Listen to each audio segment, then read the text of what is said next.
শুভ সরস্বতী পুজো সবাইকে। এই দেখো ছোট ছোট খুদেগুলো বাইরে থেকে ম্যাম ম্যাম করে ডাকছে, তো ওদের ডাকেই আমার ঘুমটা ভাঙলো। যাই হোক, তো ওরা শাড়ি টাড়ি পরে সেজে টেজে এসেছে, ওই জন্য দেখাতে এসেছি সাজুগুজু। তো যাই হোক, তারপরে আমরা অনেক গল্প টল্প করে ওরা চলে গেছিলো। তো যাই হোক, তারপরে মায়ের যেহেতু শীতল ষষ্ঠী ছিল, তো কিছু রিচুয়ালস ছিল সেগুলো করছিল আর কি। তো তারপরে পাশের বাড়ির পিসির বাড়িতে পুজো হচ্ছিল, সরস্বতী পুজো, প্রসাদও পাঠিয়েছিল, সেই প্রসাদও খেলাম। তো এই দেখো পিসির বাড়িতে পুজো হচ্ছে, তোমাদের সাথে একটু দেখাই। মানে আজকে খই দই।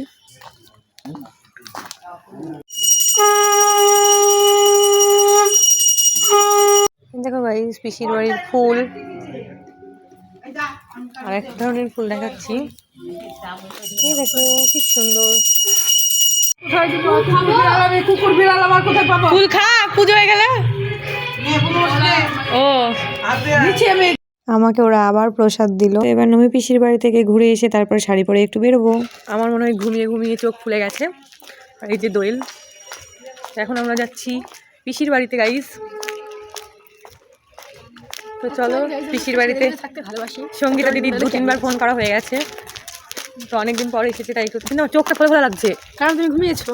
আরে এতক্ষণ কে ঘুমাই ভাই? উঠবা তো দেখি। এই যে বেবি, এই যে দাদা। হ্যালো, সরস্বতী পুজো কেমন কাটলো? খুব দারুণ।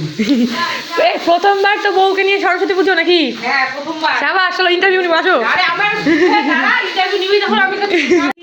পিসি কি রান্না করছে গাইস? দেখি সরো, দেখি সরো। কি রান্না করছো তুমি বলো, শেয়ার করো। আমি মাছের ঝোল।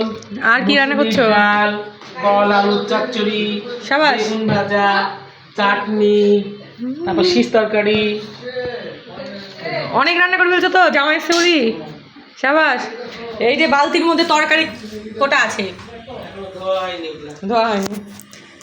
তো আজকে পিসি বিজি মানুষ, পিসিকে আজকে পাওয়া যাবে না। তোমার রাস্তায় আটকে গেছে, মা ভয় করছে। সত্যি আমার ভয়ে হয়ে গেছে। বলো কুম্ভে কেমন কাটালা এই কটা দিন? দারুণ। প্রথমবার গেল না, সবাই প্রথমবার। চিনি তাকাও। তো ওটাও ছিল কাকু, মানে দিদির শ্বশুর। তো দিদির শ্বশুর শাশুড়ি সবাই কুম্ভে গেছিলো, কুম্ভ মেলায়। তো ওই জন্য জিজ্ঞেস করছিলাম যে কেমন লাগলো কুম্ভে গিয়ে। ঠিক করে দিন, ঠিক করে দিন। এখন দেওয়া আছে। চিনি আজকে শাড়ি পরবে? নিয়ে এসছি শাড়ি, নতুন শাড়ি একটা।